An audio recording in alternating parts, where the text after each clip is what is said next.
On March 13th, 1997, something enormous moved silently across the night sky. Thousands of people saw it. Entire cities stopped and looked up. And to this day, no official explanation fully accounts for what happened. This is the true story of the Phoenix Lights. Just after 8 p.m., residents across Arizona began calling 911. They described a massive V-shaped formation of lights, silent, slow, and impossibly large. Some witnesses estimated it was over a mile wide. It didn't blink. It didn't make a sound. It simply passed overhead. What I'm looking at here is a light on South Mountain. You can see this light flickering over our mountain over here.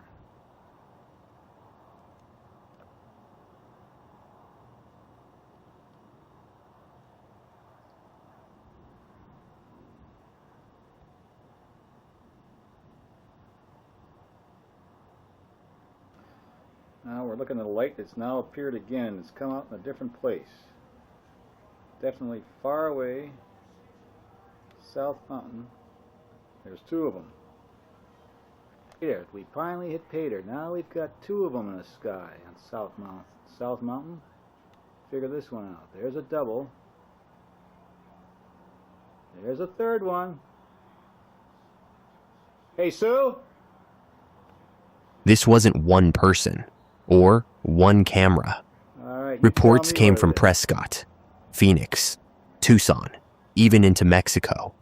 The same formation, the same timing, the same silence. Whatever this was, it traveled hundreds of miles. Oh, what do we got?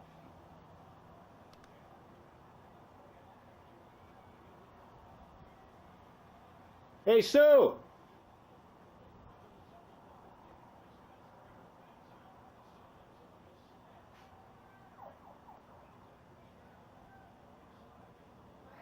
Take a look at this.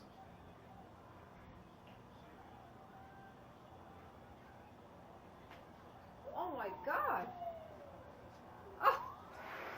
I hit pay dirt. Finally. Submitted for your approval. What have we got here? This is South Mountain. That's the city in front of us. Those lights have appeared. Well, that is a totally different configuration than we've ever seen before. Yep.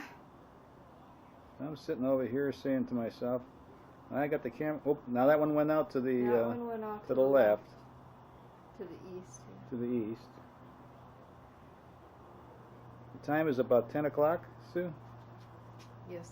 10 o'clock, March 13th, Thursday night. Isn't that weird? Look at that. And they all went on in a sequence, too. Now, the thing that puzzles me is they can't be ordinary street lights. They're going off now, right? Yeah, one drop. Went off. The thing that's amazing is that it must be so bright that they would carry, because we're looking at about 25 miles away. The middle one now. There one. Oh, the two, another one. There's another one. Yep, last there one. Was one. We have the last one left. Still burning.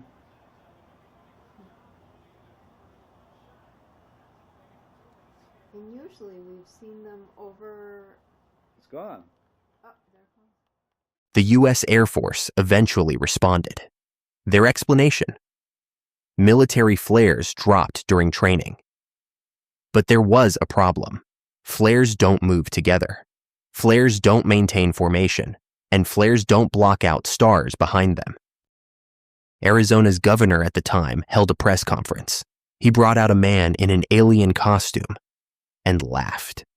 Years later, he admitted he had seen the lights himself and said he didn't know what they were. I believe it a serious offense for anyone, human, space alien, or otherwise, to engage in mysterious activity in our nighttime skies. That is why I will personally ask that the perpetrator be prosecuted to the fullest for the havoc wrought on our entire community. And now I'll ask Officer Stein and his colleagues to escort the accused into the room so that we may all look upon the guilty party. Don't get him too close to me, please. It's, you know. Now, this just goes to show that you guys are entirely too serious. Tim Lee and his family are among the hundreds of witnesses who've come forward to talk about the night of March 13th, an event now known as the Phoenix Lights. The Phoenix Lights stand apart for one reason: credibility. Police officers, pilots, military personnel, thousands of unrelated witnesses, all describing the same thing. And not one radar system reported anything conventional. When it finally got here and we realized this thing was coming right over us, we really started getting antsy. And then when it went directly overhead without a sound, it was like that. It was so big. You couldn't even hear the wind. It was so quiet. It was just, it just didn't even do anything. It just came through. These images of what they saw are made on a computer. They're a combination of digital photos of the landscape taken by Lee and computer drawings of the objects his family saw in the sky. It was a giant V, all right? And the right side of the V went over us. The left side was like a couple blocks over it. You just didn't know what to do. You know, it was just like, my God, how big is this thing? It didn't seem threatening, but because when it was right overhead and we couldn't hear a sound, it was like you're just awestruck. Jim Delatoso has been researching UFOs for 20 years. Right now, he's in the middle of putting together a virtual reality model of what happened that night. He's talked to hundreds of witnesses about the night of March 13th, including the Lees. He thinks that he said if he had a tennis ball, he could have hit it. He could have thrown a tennis ball at it. It was that close. It was very close. He just could have nailed it. I consider Tim Lee and his family to be very reliable and very important in the data that they've given us because they were so close that they could look up and, as they said, almost touch it. The last light went right over my wife and I, and there was no light on the ground. But I could see up inside that it was almost like a recess, and it had fluorescent like light inside, like a gas light of some kind.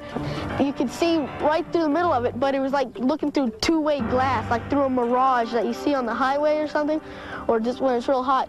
Right there you can see through, but there was no light coming back or anything like that. It was just really weird. This is the first time in the series of reports of that night that someone said that they looked up and saw a structured object.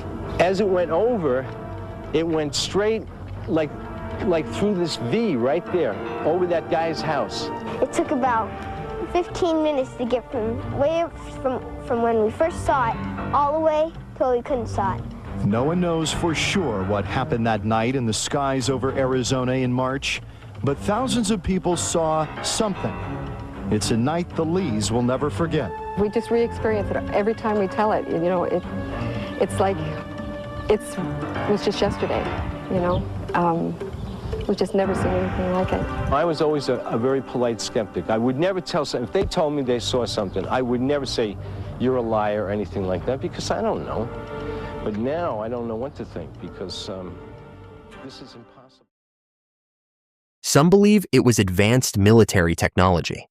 Others believe it was something not from this world.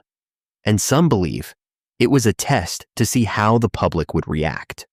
Whatever the truth is, it was never fully explained.